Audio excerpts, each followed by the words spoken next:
오늘의 말씀은 잠언 12장 말씀, 잠언 12장 1절부터 13절까지 말씀입니다. 잠언 12장 1절부터 13절까지 말씀, 다 같이 한 목소리로 합독하도록 하겠습니다.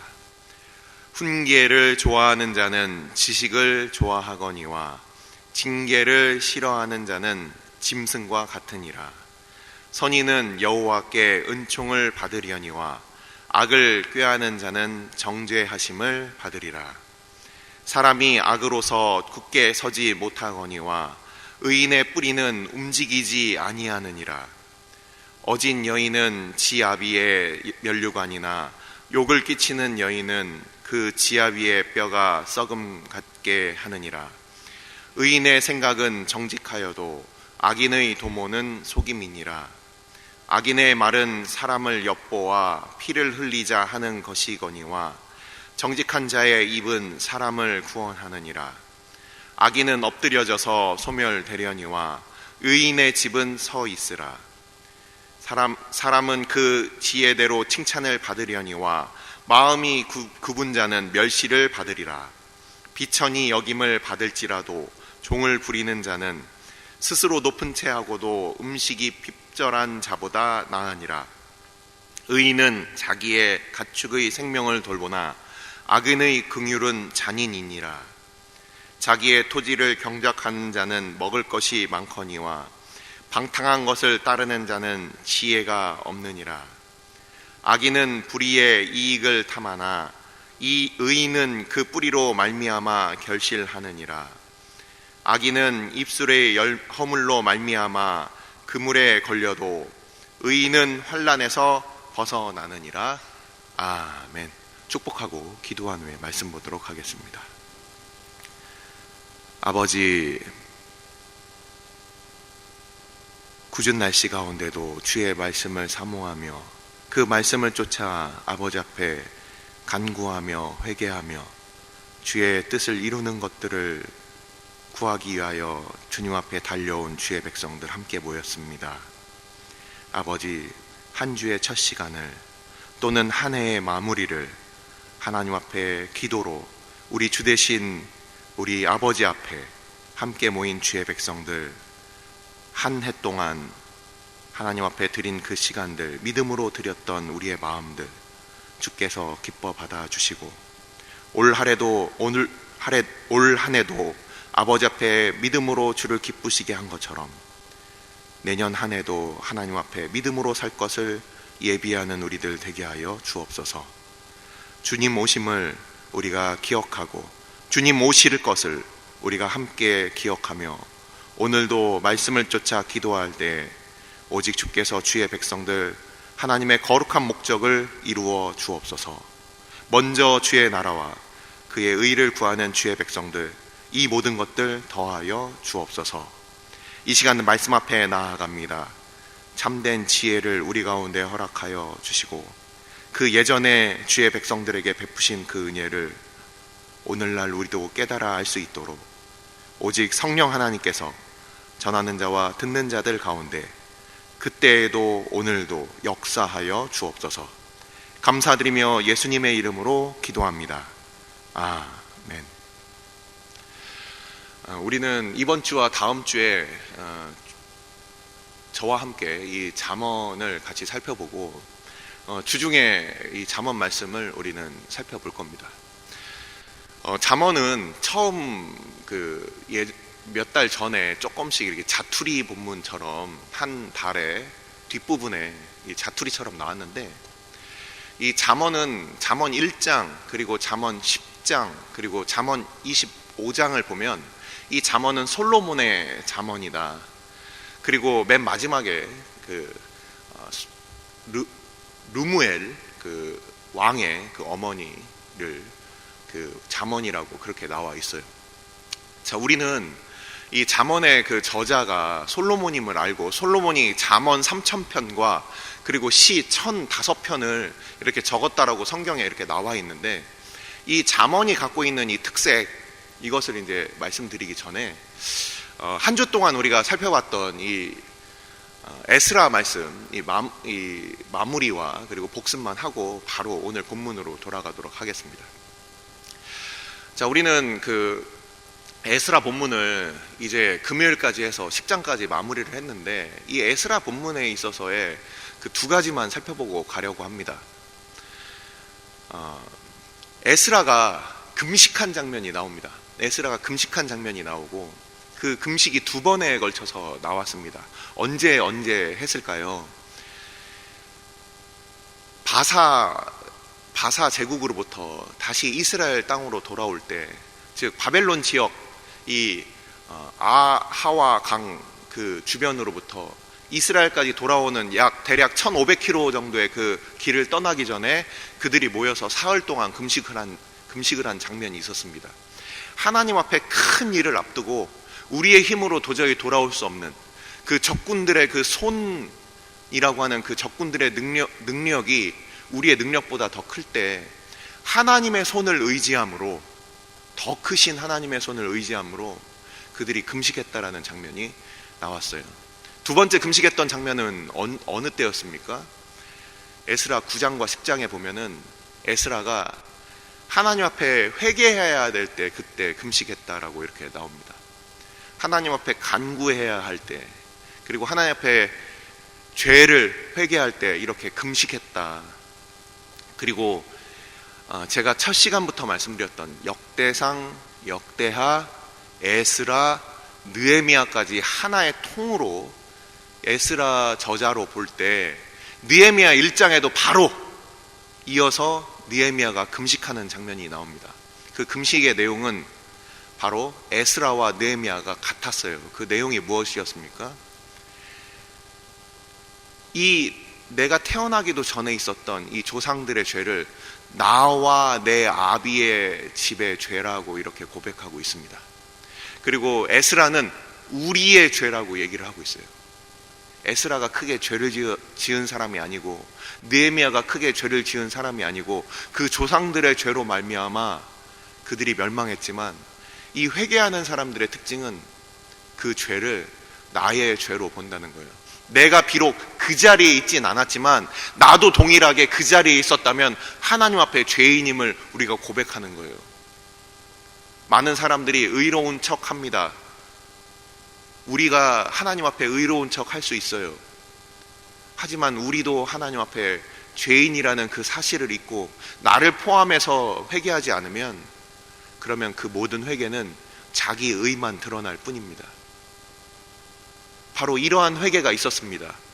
그래서 우리 에스라 10장 1절인데 제가 한번 읽어드리겠습니다. 에스라가 하나님의 성전 앞에 엎드려 울며 기도하여 죄를 자복할 때 많은 백성이 크게 통곡하며 이스라엘 중에서 백성의 남녀와 어린아이의 큰 무리가 그 앞에 모인지라. 지도자의 눈물, 하나님 앞의 회개, 이것으로부터 온 백성들을 향한 참되고 거룩한 부흥이 시작됐다는 겁니다. 교회를 위하여 울어본 사람들, 교회를 향하여 애통한 마음을 가진 사람들, 우리 주님께서도 바로 예루살렘을 향하여 우셨고, 오늘날도 교회를 향하여 울고 있는 하나님의 백성들의 그 기도를 통하여 주님께서는 하나님 앞에 회개를 허락하신 것입니다. 이 회개가 단순히 그냥 어른들만 모여서 했던 회개가 아니라, 여기 보면 어린 아이까지도 큰 무리가 모여서 하나님 앞에 회개하는 사건이 일어났습니다. 자, 그 회개를 통하여 이스라엘 백성들은 자기들 안에 있는 이 이방인과 통혼한 사람들의 그 명단을 이제 10장 마지막에 나오게 됩니다. 자, 이 10장 마지막에 나온 이 명단들은 무엇을 말할까요? 이 명단들로 말미암아서 이 명단들이 딱 제시가 되고 에스라서는 끝납니다. 자, 이 명단들은 단순히 죄인들의 명단일까요? 하나님 앞에 그 바벨론 땅으로부터 돌아와서 하나님께서 용서하시고 다 멸절치 않으시고 일부를 남겨두었는데 그 사람들이 돌아와서 이방 여인들과 통혼한 거예요. 근데 이 에스라서의 결말은 열린 결말입니다. 이 중에 누가 회개하고 누가 돌아왔는지 알지 못하지만, 또는 누가 그대로 머물렀는지 알지 못하지만, 그 내용 자체는 명확하게 성경에 나와 있지 않지만 저는 이 사람들이 하나님 앞에 회개한 명단이라고 저는 생각을 합니다. 왜냐하면 이 명단들 중에 하나님 앞에 내가 돌아오겠다 그렇게 결심한 사람들이, 그런 사람들의 명단이 이 가운데 쓰여져 있습니다. 그래서 우리가 이 명단들을 봤을 때는 하나님 앞에 회개한 자들의 명단이다.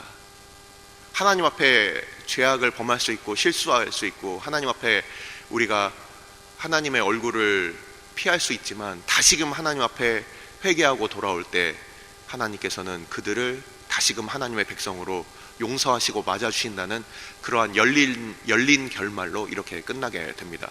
자, 오늘 본문으로 들어가겠습니다.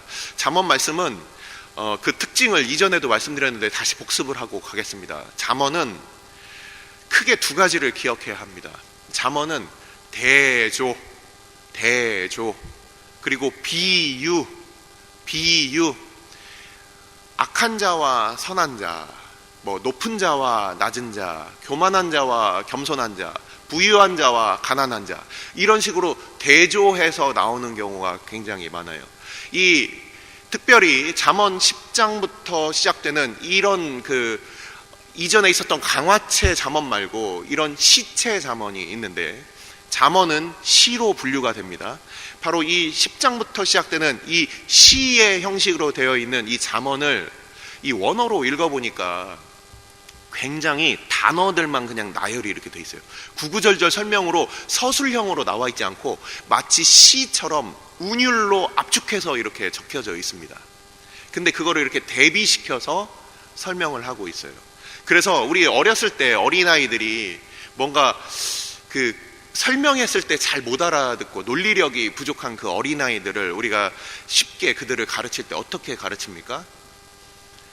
그림을 이렇게 그려놓고 아이들이 차도에서 노는 장면과 운동장에서 노는 장면을 이렇게 놓고, 차도에서 노는 장면에 크게 빨간색으로 X, 운동장에서 마음껏 안전하게 뛰어노는 장면에 동그라미, 이렇게 해놓은 것처럼 지혜가 있는 자나 없는 자나 이 하나님의 말씀을 명확하게 쉽게 배울 수 있도록 이렇게 대비해서 만들어 놓는 바로 그런 구조로 되어 있습니다. 오늘 본문도 마찬가지죠.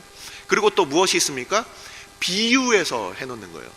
하나님의 그 지혜를 하나님의 하늘의 언어로 말씀을 하면 우리가 알아듣지를 못해요. 그러니까 우리 주변에서 볼 수 있는 것들로 우리가 그렇지 하고서 쉽게 알아들을 수 있는 이런 비유의 형식을 가지고서 이렇게 설명을 해놓습니다. 이 두 가지를 기억하면서 오늘 본문을 보시면 이해가 훨씬 더 쉬울 것입니다. 우리 잠언 12장 1절부터 13절까지 한 절 한 절 각 절이 갖고 있는 의미를 찾아보실 텐데, 그럼 오늘 우리는 기도할 때 어떻게 기도할 것이냐, 이 의미들을 쭉 보면서 1절부터 13절까지의 이 잠언 말씀들이 각자가 독립된 절입니다. 읽으시면서 뜻을 절을 통해서 이제 같이 보시면서 나에게 주시는 말씀을 오늘 한 구절 또는 두 구절을 한번 선택해보고 그 말씀을 가지고서 오늘 우리가 같이 기도하면 좋을 것 같습니다. 자, 1절부터 들어갑니다. 훈계를 좋아하는 자는 지식을 좋아하거니와 징계를 싫어하는 자는 짐승과 같으니라. 여기서 훈계와 징계는 같은 뜻의 단어예요. 훈계와 징계는 이 회초리 만든다는 뜻입니다. 때로는 꾸지람을 듣는다는 거예요. 누가 나를 앞에 앉혀놓고 혼낸다는 거예요. 뭔가 바른 걸 가르쳐준다는 거예요. 오늘날 MZ세대들, 우리 MZ세대들이 내가 듣기 싫은 소리 딱 들으면 그냥 일도 그만두고 다 그냥 뛰쳐나갑니다. 그렇게 안 그런 사람들이 더 많이 있겠지만 그런 특징을 갖는다라고 얘기를 해요. 오늘날 많은 사람들이 참지 못하고 그 의도와 목적을 제대로 알지 못하니까 잠깐 우리에게 주시는 그 징계와 훈계를 멸시하고 그들이 달아나 버리죠. 하지만 성경에서는 징계와 훈계를 뭐라고 얘기하고 있습니까? 하나님의 사랑이다. 하나님의 사랑이다.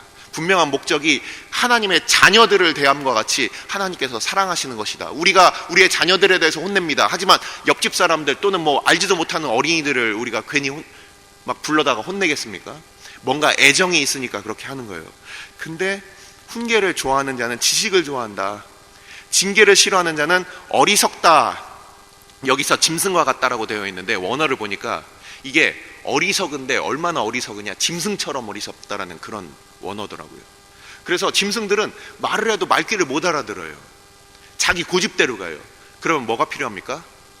말로 해서 하나님의 말씀으로 안 되면은 그때부터는 이제 회초리를 맞는 거죠. 그래서 단지 어떤 사람들이 지혜롭고 어떤 사람들이 짐승 같아서 하나님께서 그들에게 다르게 말씀을 주시는 게 아니라는 거예요. 같은 말씀인데 반응에 따라서 지식을 좋아하는 사람들이 되기도 하고 짐승 같은 사람들이 된다라는 거예요. 이렇게 하나님의 말씀은 동일한데 어떤 사람들은 이 지식을 좋아하는 사람으로 살고 어떤 사람들은 짐승같이 산다. 2절, 선인은 여호와께 은총을 받으려니와 악을 꾀하는 자는 정죄하심을 받으리라. 이 원문을 보니까 하나님이 딱 가운데 되어 있어요. 이 여호와라는 단어가 딱 가운데로 되어 있고 이 구절이 반으로 갈립니다.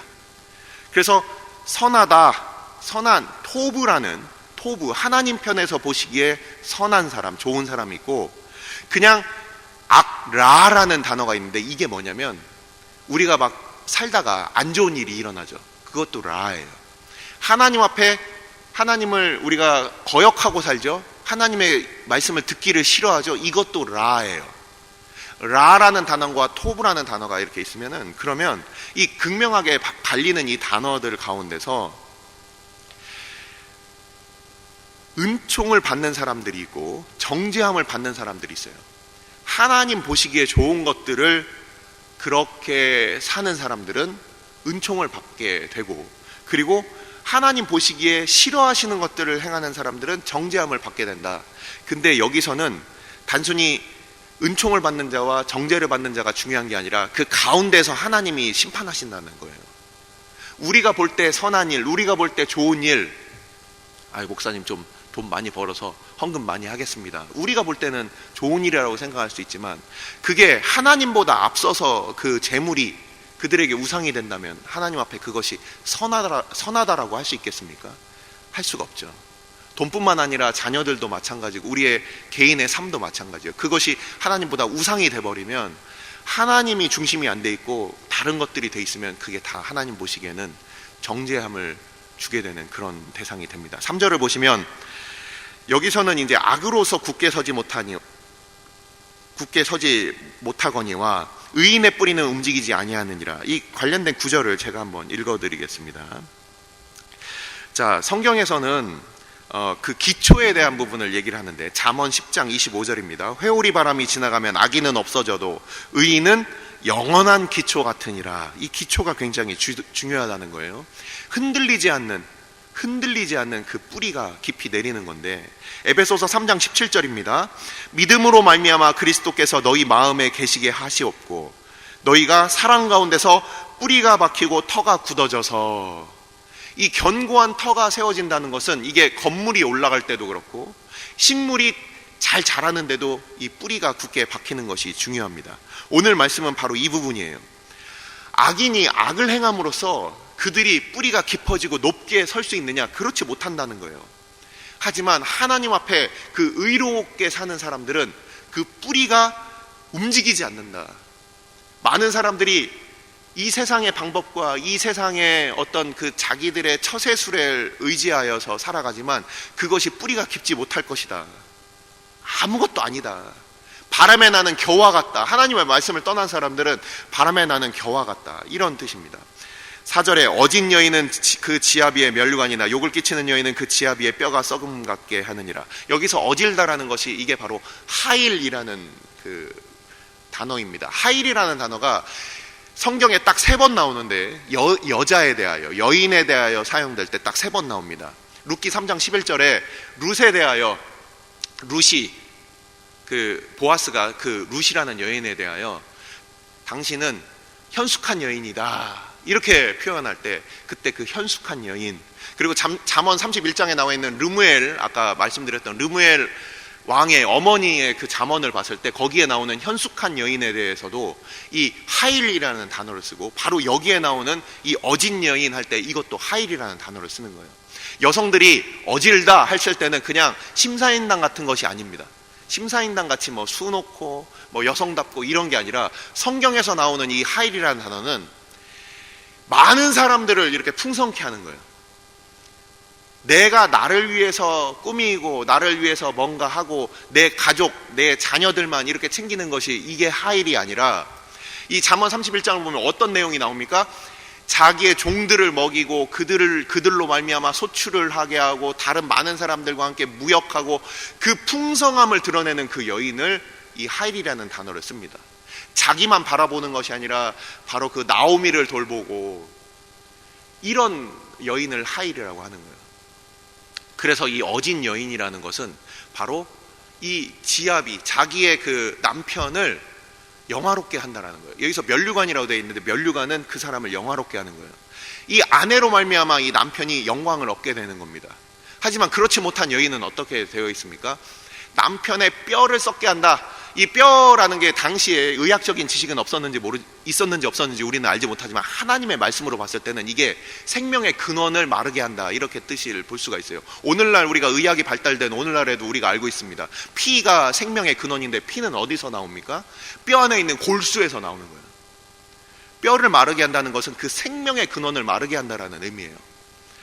이 하나님의 그 성품을 지닌 이 풍성하게 하는 여인은 그 남편에게 있어서 면류관처럼 그렇게 살게 되는데, 그렇지 못하고 자기만을 위하고 그렇게 하는 그 여인은 남편의 뼈를 마르게 한다, 이렇게 되어 있는데, 이게 바로 오늘날 우리는 어떻게 적용할 수가 있습니까? 그리스도의 머리된 우리의 신랑 대신 바로 그 몸된 교회가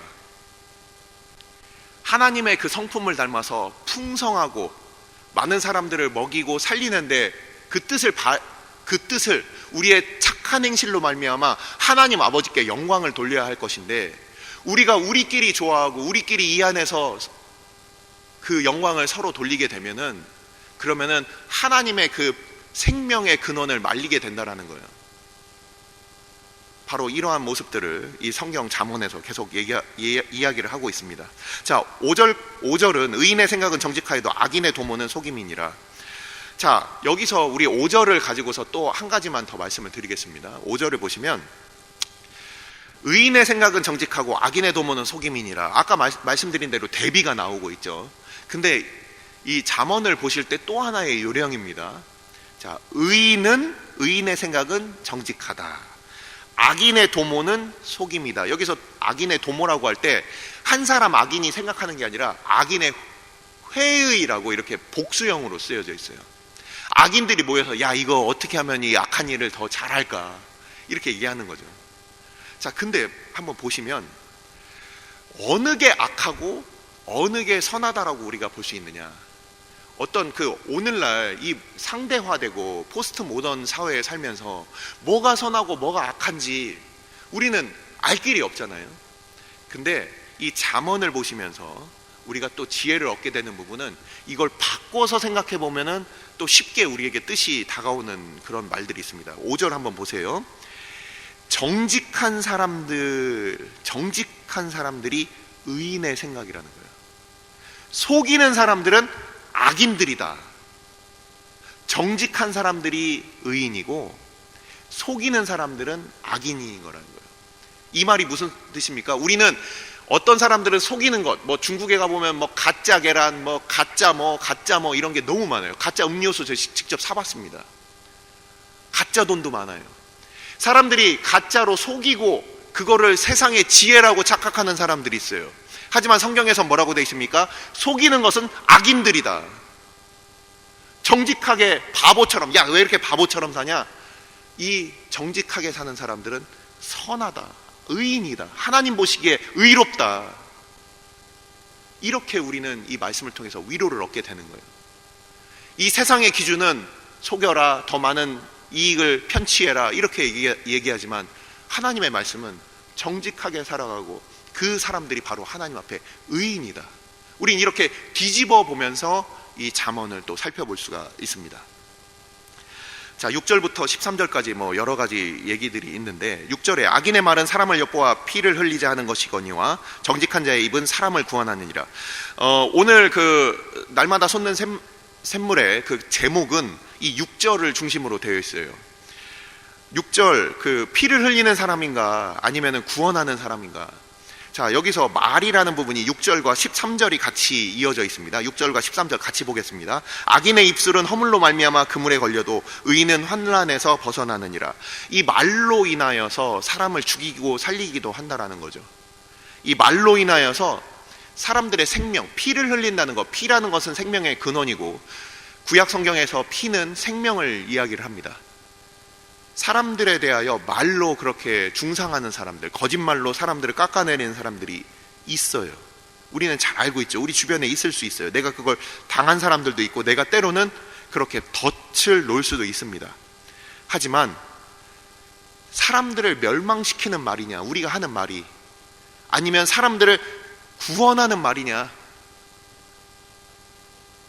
우리가 내가 필요해서 한다라고 우리는 생각하지만 나의 필요가 중심이 아니라 그 사람을 살리고 있느냐, 그 사람의 생명을 해하고 있느냐, 이게 중요하다는 거예요.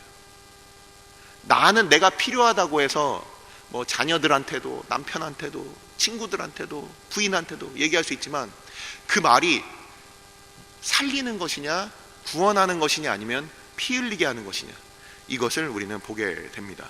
7절, 악인은 엎드려져서 소멸되려니와 의인의 집은 서 있으리라. 자, 여기서 엎드려져서 소멸된다라는, 이 엎드려진다라는 단어를 살펴보니까 이게 무너진다라는 거예요. 악인의 집은 무너진다는 거예요. 하지만 의인의 집은 굳건하게 서 있는 거예요. 아까 뿌리가 흔들리지 않는다는 거죠. 자, 하나님 앞에 우리가 의롭게 사는 게 무슨 유익이 있습니까? 이렇게 살아봤자 다 사람들 속이고 그렇게 사는데요. 하지만 성경에서는 그 결과를 얘기하는 거예요. 하나님 앞에 말씀대로 살아가는 것이 때로는 더디고 어리석게 보입니까? 분명히 그 결과를 말씀하는 거예요. 우리 오늘 찬양에서도 불렀죠. 하나님의 말씀대로 사는 사람들은 그 집이 영원하다는 거예요. 하나님 나라에서 우리가 영원히 살 거예요. 이 땅에서 잠깐 사라지는 그 집은 무너집니다. 이 세상의 장막집, 우리의 개인의 육체도 다 무너지고 다 무너지는 거예요. 하지만 하나님 앞에 의롭게 서는 사람들, 비록 이 땅 가운데 하나님의 말씀을 쫓아 살아가는 것이 어렵다 할지라도 그렇게 살아가는 사람들에게 영원한 소망이 있다라는 말씀입니다. 사람은 그 지혜대로 칭찬을 받으려니와 마음이 굽은 자는 멸시를 받으리라. 하나님의 그 지혜를 말하는 겁니다. 우리가 우리의 생각대로 하는 것이 아니라, 그 마음이 굽은 자라고 되어 있는 이 마음이 굽다라는 것이 자기 뜻대로 행한다라는 거예요. 부패하여 행하고 내 뜻대로 행하는 거예요. 하지만 8절에서 지혜대로 칭찬을 받는다. 하나님의 말씀을 쫓아서 가는 사람이에요. 그렇게 사는 사람들은 결과가 칭찬을 받게 됩니다. 하지만 자기의 뜻대로 그것을 고집하고 내 생각대로 사는 사람들은 나중에 수치를 당하게 된다. 멸시를 받는다는 게 이게 수치를 당하게 된다는 겁니다. 그 결과를, 이것을 알려주는 거예요. 참된 지혜자는 누구입니까? 그 결과를 알고 그 결과를 알기 때문에 지금 우리의 삶을 돌아보는 사람들이 참된 지혜자라는 것이죠. 9절을 보면 비천이 여김을 받을지라도 종을 부리는 자는 스스로 높은 채하고도 음식이 빗절한 자보다 나으니라. 스스로 높은 채한다, 여기서는 자랑한다라는 뜻이더라고요. 자, 비천이 여김을 받을지라도, 사람들 앞에서는 겸손하고 사람들 앞에서 비록 그 사람이 낮게 자기를 이렇게 낮추지만 겸손한 사람들, 사람들 앞에서 그 다른 사람들을 높일 줄 알고 그 사람들을 배려할 줄 알고, 이런 사람들은 사람들이 봤을 때 저 사람 나한테 막 이렇게 공손히 대하고 인사하고 뭐 그렇게 하는 사람들을 섬기고, 이런 사람들 보면 사람들이 내가 더 잘났어 하고서 뽐내는 사람들이 있어요. 교회에서도 보면은 항상 섬기고, 그리고 보이지 않는 곳에서 그렇게 섬기는 사람들이 있는데, 그냥 앞에 나서는 거 좋아하고 뭔가 이렇게 스포트라이트 받길 좋아하는 이런 사람들이 있죠. 근데 실제 이 앞에서 뽐내는 사람들은 자기 먹을 것도 없다는 거예요. 자기 먹을 것도. 근데 앞에서 그렇게 겸손하게 행하는 사람들은 자기의 종들을 부리는, 많은 사람들을 그렇게 부리고 통솔하고 인도하는 그런 사람들, 그런 존귀한 자라는 겁니다. 10절, 의인은 자기의 가축의 생명을 돌보나 악인의 긍휼은 잔인이라. 의인은 우리가 집에 있는 가장 하찮은 생물이 이제 그 가축, 사람도 아니고 식구도 아니고 그냥 가축이에요. 뭐 집에서 키우는 뭐 똥개, 뭐 요즘은 뭐 비싼 뭐 그런 종들도 많이 있지만 진짜 그냥 시골에서 키우는 잡종개, 이런 개까지도 다 돌보고 그 긍휼을 베푸는데, 이 악인은 이 재밌는 표현인데, 어떻게 그 극단적으로 표현이 되냐면 악인의 긍휼이라고 표현이 되어 있어요. 악인이 마음을 쓰고 긍휼을 베푸는 건데 그거는 잔인하다라는 거예요. 돌보지 않아요.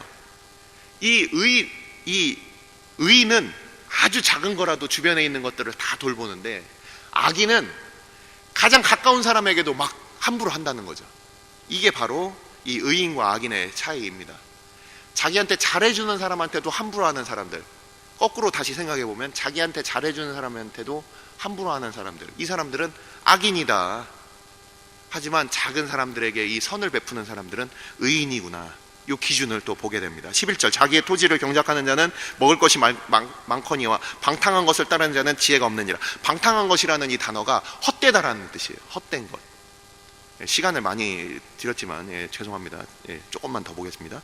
방탕하다는 것은 헛된 거예요. 헛된 것만 따르고 꿈만 쫓아서 사는 사람들이 아니라 나에게 맡겨주신 그것을 성실하게 일하는 사람들에 대하여 11절에 나와 있습니다. 12절, 악인은 불의의 이익을 탐하나 의인은 그 뿌리로 말미암아 결실하느니라. 여기서 불의의 이익은 각주를 보시면은 함께 쳐놓은 그 그물이라고 돼 있어요. 악인의 그물. 그냥 쳐놓고서 걸려들어라, 뭔가 이렇게 함께 치는 그물, 이런 것들을 얘기하는 거예요. 성실하게 하나님 앞에 행하지 않고 11절과 함께 이어져 있는데, 하나님 앞에 성실함 없이 그렇게 그냥 요행을 바라고, 그리고 하나님 앞에 하나님의 하나님의 성품을 따르지 못하고 그냥 우리의 그 요행을 바라는, 하나님 앞에 정직하게 행하지 못하는 이런 사람들에 대하여 11절, 12절 이렇게 같이 나와 있습니다. 13절은 아까 말씀을 드렸고요. 자, 말씀을 마칩니다. 우리는 오늘 이 솔로몬의 잠언을 12장 1절부터 13절까지 우리가 살펴보았습니다. 앞으로 한 주 동안에 이렇게 자세하게 살펴볼 수 있을지는 모르겠지만, 우리가 이 잠언들을 보면서 앞으로 새벽에 나에게 주시는 이 잠언은 뭘까? 그리고 이 잠언이 곱씹으면 곱씹을수록 그 안에 재미가 있고 하나님의 말씀이 이렇게 명쾌하게 우리에게 다가옵니다. 그래서 비록 짧은 한 절이지만 그 절을 붙잡고서 한 주 동안 우리가 함께 기도하며 하나님 앞에 우리의 모습을 돌아보는 시간 갖기를 주님의 이름으로 축원합니다. 이 시간 기도하겠습니다. 나에게 주시는 그 말씀, 나에게 주시는 지혜의 말씀, 나의 생각이 아니라 하늘의 지혜, 하나님의 기준을 알게 하여 주옵소서. 이 시간 우리가 함께 기도할 때 아버지, 여호와께서 중심이 되셔서 나의 삶을 선한 길로 악한 길로, 우리가 그 악한 것들을 분별하고 선한 길을 쫓는 우리들, 하나님이 나의 삶에 있어서 중심이 되셔서 나의 입술이 다 사람들을 구원하는 입술로, 나의 삶이 이 선하고 아름다운 것들로 향하여 갈 수 있도록 오늘 이 선한 길들을 우리가 함께 보았고 이 선한 길을 따를 수 있는 믿음을 허락하여 주옵소서. 이 시간 함께 기도하도록 하겠습니다. 아버지께서 주의 백성들 오늘 불러주시고, 아버지 에스라의 눈물과 아버지 그 눈물의 회개로 말미암아 하나님 앞에 돌아온 아버지 이스라엘 백성들을 우리가 살펴보았고, 또한 하나님의 지혜의 말씀을 쫓아 솔로몬의 잠언을 우리가 함께 살펴보았습니다. 아버지, 우리에게 있어서 우리의 간구의 제목들이 있을 때 하나님 앞에 겸손하게 금식하며 겸비할 수 있도록 도와주시고, 하나님 앞에 우리의 죄가 드러날 때 우리가 낭망하거나 하나님을 떠나는 자들이 아니라 다시금 하나님 앞에 회개하며 금식하며 우리의 겉옷과 속옷까지 찍는 그런 에스라의 모습과 같이 하나님 앞에 회개하고 돌이키는 역사가 우리 교회 가운데 있게 하여 주옵소서. 아버지, 세워주신 우리 담임 목사님과 모든 하나님의 리더십들, 아버지께서 우리 장로님들과 모든 주의 일꾼들 하나님께서 기억하여 주셔서 교회를 위하여 눈물을 흘리는 주의 백성들 세워주시고, 주의 몸된 교회를 위하여 하나님 앞에 간구하는 주의 백성들 주님께서 허락하여 주옵소서. 오늘도 말씀을 쫓아서 나아갈 때 아버지, 지혜의 말씀, 이 땅에 우리의 생각이 아니라 하늘의 지혜로 주님께서 주의 백성들을 인도하여 주시고, 우리에게 주시는 그 말씀을 쫓아서 오늘도 하나님을 예배하며 주의 말씀 앞에 우리가 기도하며 나아갈 때 아버지, 성령 하나님께서 각자의 삶을 인도하여 주시고 우리의 모든 것들 주님께서 기억하여 주시고 함께하여 주옵소서. 주의 백성들 오늘도 바른 길로 인도하여 주옵소서.